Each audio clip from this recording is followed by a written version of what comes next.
Sabana. Are you ready? Kicau, kicau, kicau mania. Kicau, kicau, kicau mania. Kicau, kicau. Assalamualaikum warahmatullahi wabarakatuh. Izin memperkenalkan diri. Perkenalkan, nama saya Wira Artika dengan NIM 860545181, program studi S1 PGSD UPBJJ Bandar Lampung. Baik, di sini saya akan memenuhi tugas kedua saya mata kuliah Filsafat Ilmu, yaitu menjelaskan tentang hubungan timbal balik antara filsafat ilmu dan pendidikan. Di sini ada 4 pertanyaan, yaitu yang pertama, bagaimana filsafat ilmu mengawasi dan memperkuat eksistensi, keilmiahan, serta nilai-nilai dalam ilmu pendidikan. Yang kedua, bagaimana pendidikan yang bermakna dan bernilai turut memperkuat perkembangan filsafat ilmu.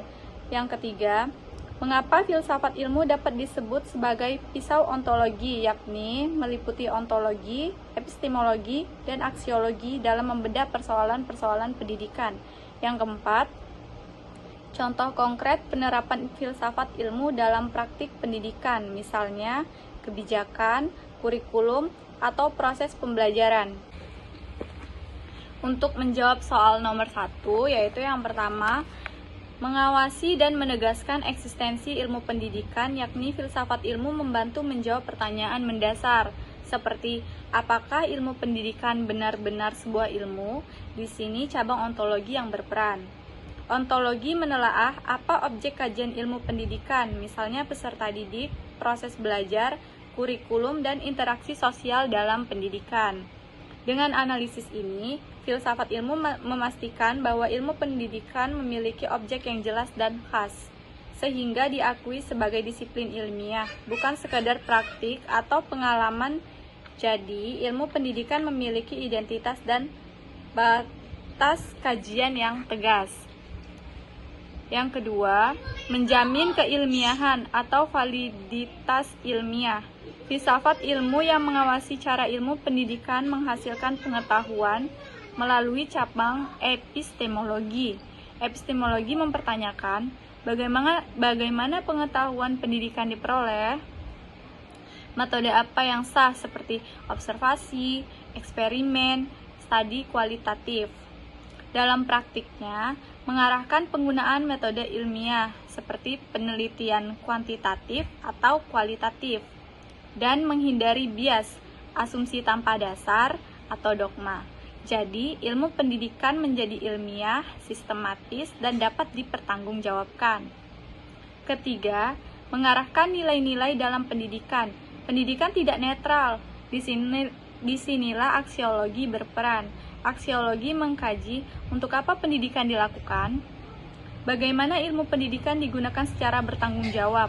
Contohnya, pendidikan tidak hanya mengejar kecerdasan, tetapi moral dan kemanusiaan. Jadi, ilmu pendidikan memiliki arah tujuan bermakna dan etis. Nomor 2, pendidikan yang bermakna dan bernilai dapat memperkuat perkembangan filsafat ilmu karena pendidikan bukan hanya proses penyampaian pengetahuan, tetapi juga proses pembentukan cara berpikir kritis, logis, dan reflektif. Melalui pendidikan yang baik, manusia diajak untuk memahami hakikat ilmu, mencari kebenaran, serta menggunakan ilmu secara bijaksana. Pertanyaan ketiga, untuk jawaban pertanyaan nomor 3, filsafat ilmu disebut sebagai pisau analisis karena digunakan untuk membedah dan memahami berbagai persoalan pendidikan secara mendalam. Pisau analisis kan terdiri dari yang pertama ontologi, yang kedua epistemologi, dan yang ketiga aksiologi. Contohnya, ontologi digunakan untuk memahami apa masalah pendidikan yang terjadi. Epistemologi digunakan untuk mencari metode terbaik dalam menyelesaikan masalah tersebut, dan aksiologi digunakan untuk menilai apakah solusi yang diambil memiliki manfaat dan nilai yang moral. Karena itu, filsafat ilmu membantu pendidikan menjadi lebih kritis, sistematis, dan terarah. Untuk pertanyaan yang terakhir, yaitu nomor 4.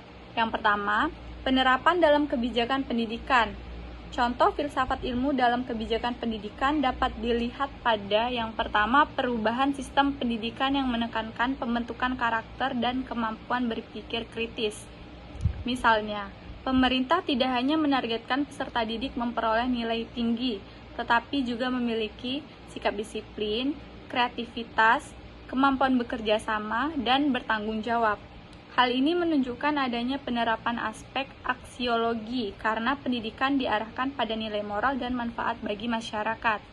Yang kedua, dalam kurikulum modern, peserta didik tidak lagi hanya menghafal materi, tetapi dilatih untuk berpikir kritis, diskusi kelompok, dan presentasi. Kurikulum juga disusun sesuai kebutuhan perkembangan peserta didik sehingga materi yang diberikan lebih relevan dengan kehidupan yang nyata atau fakta. Dan yang terakhir, penerapan dalam proses pembelajaran. Guru tidak lagi menjadi satu-satunya sumber ilmu, tetapi berperan sebagai fasilitator yang membimbing peserta didik. Contohnya, guru meminta siswa mengamati lingkungan sekitar, melakukan eksperimen, atau mencari informasi dari berbagai sumber. Penerapan ini berkaitan dengan ontologi, karena pembelajaran didasarkan pada kenyataan dan pengalaman nyata peserta didik. Baik, sekian presentasi dari saya, yakni menjelaskan tentang hubungan timbal balik antara filsafat ilmu dan pendidikan. Sekian presentasi dari saya. Wassalamualaikum warahmatullahi wabarakatuh. Terima kasih, Ibu.